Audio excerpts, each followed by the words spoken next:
안녕하세요. 뉴스 틀면 맨날 나랏빚이 사상 최대다. 이런 이야기 나오잖아요. 근데 솔직히, 그래서 뭐? 그게 나랑 무슨 상관인데 싶을 때가 많죠. 오늘 저희가 바로 그 연결고리를 한번 파헤쳐 보려고 합니다. 이 어마어마한 국가 부채가 어떻게 지정학적인 위기를 타고 넘어 바로 우리 지갑까지 파고드는지 말이죠.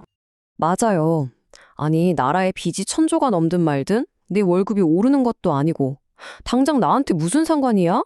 아마 다들 마음속으로 한 번쯤은 이런 생각 해보셨을 거예요. 바로 이 질문, 여기서부터 오늘 이야기를 풀어가 보겠습니다. 네, 그 질문에 대한 답을 오늘 저희가 차근차근 찾아드릴게요. 먼저 국가 부채가 뭔지 그 정체부터 확실히 짚어보고요. 이 빚더미가 우리 경제를 좀 이상하게 어떻게 꼬이게 만드는지 살펴볼 겁니다. 그리고 나서는요, 좀 아찔하지만 아주 현실적인 가상 위기 상황을 한번 들여다볼 거예요. 여기서 살아남을 마지막 열쇠, 통화스와프가 뭔지도 알아보고 이 모든 과정이 끝났을 때 과연 내 자산은 어떻게 될지 그 결론까지 쭉 따라가 보겠습니다. 자, 그럼 바로 첫 번째 단계부터 시작해 볼까요? 도대체 국가 부채라는 게 뭔지 기본 개념부터 확실하게 잡고 가시죠. 국가 부채. 다른 말로 국채라고 하죠. 이거 생각보다 간단해요.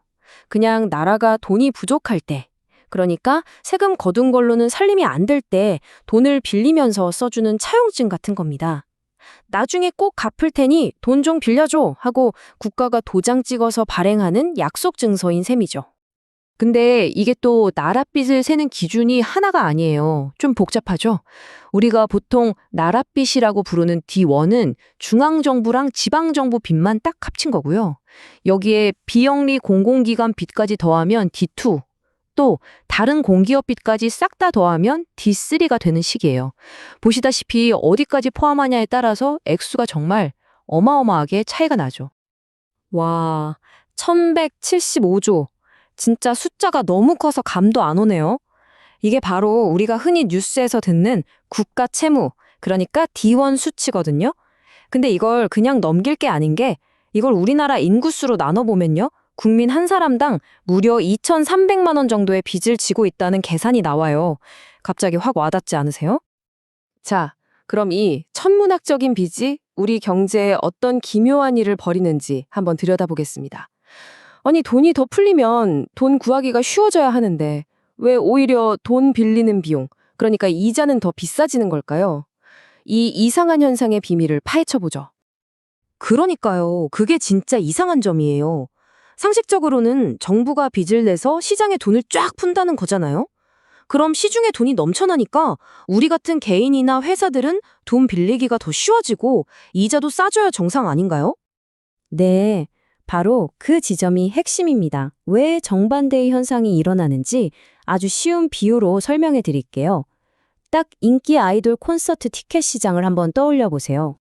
자, 시중에 있는 돈을 딱 1만 장만 파는 한정판 콘서트 티켓이라고 한번 상상해 보세요. 팬들이 이 티켓을 사려고 줄을 쫙 서 있는데 갑자기 정부라는 어마어마한 VIP가 나타나서 여기 있는 티켓 8,000장은 내가 다 사겠다고 하는 거예요. 그럼 어떻게 될까요? 남은 티켓은 고작 2,000장인데 사려는 팬들은 그대로잖아요. 결국 이 2,000장을 차지하려고 피 튀기는 경쟁이 벌어지고 티켓 가격은 하늘 높은 줄 모르고 치솟겠죠? 바로 이 미친 듯이 오른 티켓 값이 금리가 되는 겁니다. 아, 이제 알겠네요. 콘서트 비유를 들으니까 그냥 한 방에 이해가 돼요. 정부라는 거대한 손이 시작의 돈, 그러니까 티켓을 몽땅 빨아들여 버리니까 우리 같은 일반 사람이나 기업들은 울며 겨자 먹기로 비싼 이자를 주고 돈을 빌릴 수밖에 없게 되는 거군요. 그래서 민간 투자가 밀려난다고 해서 구축 효과라고 부르는 거고요. 네, 바로 그겁니다. 자, 그럼 이제 이 구축 효과라는 기본 원리를 머릿속에 딱 넣어두시고 지금부터 저희가 제시하는 조금은 극단적이지만 충분히 일어날 수 있는 가상 시나리오로 한번 들어가 보겠습니다. 이른바 트럼프 2.0 시나리오인데요. 이 상황에서 대한민국 경제가 어떻게 흔들리는지 한번 보시죠. 세상에 3,500억 달러요? 이게 지금 원화로 환산하면 거의 400조 원이 넘는 돈인데 이걸 미국에 줘야 한다고요? 아니, 우리나라가 가진 외환 보유고가 4천억 달러 조금 넘는 수준인데 그 대부분을 그냥 다 내놓으라는 거잖아요. 와, 첫 번째 충격파부터 장난이 아니네요. 그런데 진짜 문제는 여기서 끝이 아니라는 겁니다. 엎친 데 덮친 격으로 한국의 주력 수출품에 25% 관세를 때려버리는 거예요. 이건 그냥 돈은 내야겠는데 돈 벌 길은 우리가 막아버릴게 하는 거랑 똑같아요. 3,500억 달러를 갚으려면 달러를 벌어와야 하는데 그 돈줄 자체를 그냥 싹둑 잘라버리는 정말 치명적인 한방이죠.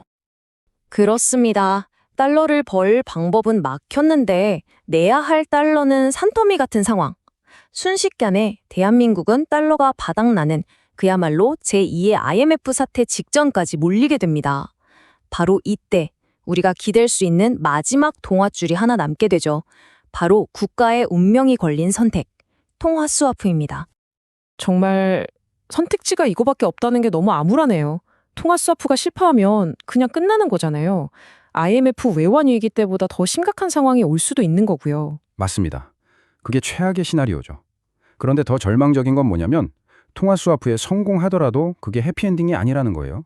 일단 급한 불은 끄겠지만 그 대가로 우리는 미국에 엄청난 걸 내줘야 합니다.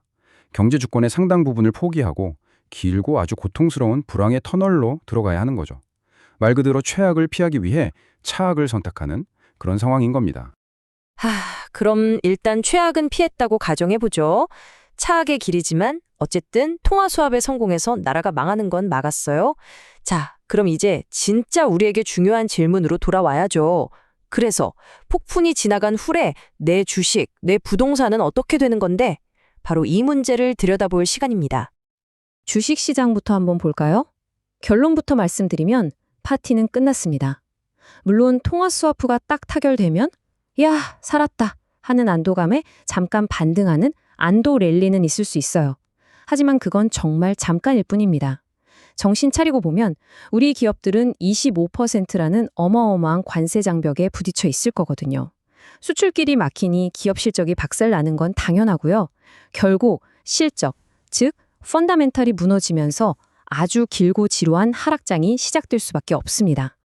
부동산 시장은 어쩌면 더 암울할 수 있습니다. 자, 보세요. 관세 폭탄 때문에 기업들이 힘들어지면 당연히 세금도 덜 거치겠죠? 그럼 정부는 텅 빈 곳간을 채우려고 국채를 마구 찍어낼 겁니다. 아까 말씀드린 콘서트 티켓 싹쓸이가 다시 시작되는 거예요. 그럼 시중 금리는 어떻게 될까요? 당연히 폭등하겠죠? 결국 주택담보대출 금리가 감당 못할 수준까지 치솟으면서 부동산 시장은 말 그대로 꽁꽁 얼어붙을 겁니다. 아주 긴 하락의 겨울이 시작되는 거죠. 아마 서울의 정말 핵심 지역 말고는 전부 가치가 떨어지는 끔찍한 양극화 현상이 나타날 겁니다. 결국 이런 상황에서 우리가 명심해야 할 조언이 바로 이겁니다. 위기 상황에서는 돈을 버는 것보다 지키는 것이 우선이다. 당신의 첫 번째 행동은 빚, 특히 변동금리 대출을 줄이는 것이어야 한다. 정말 뼈를 때리는 말이네요. 이럴 때는 더 벌겠다고 욕심부릴 때가 아니라 일단 내 자산을 지키는 게 최우선이라는 거죠. 금리가 언제 폭등할지 모르니 변동금리 대출부터 줄이는 게 가장 현명한 방어 전략이라는 뜻이고요. 네, 맞습니다. 그래서 마지막으로 여러분께 이 질문을 던지고 싶습니다.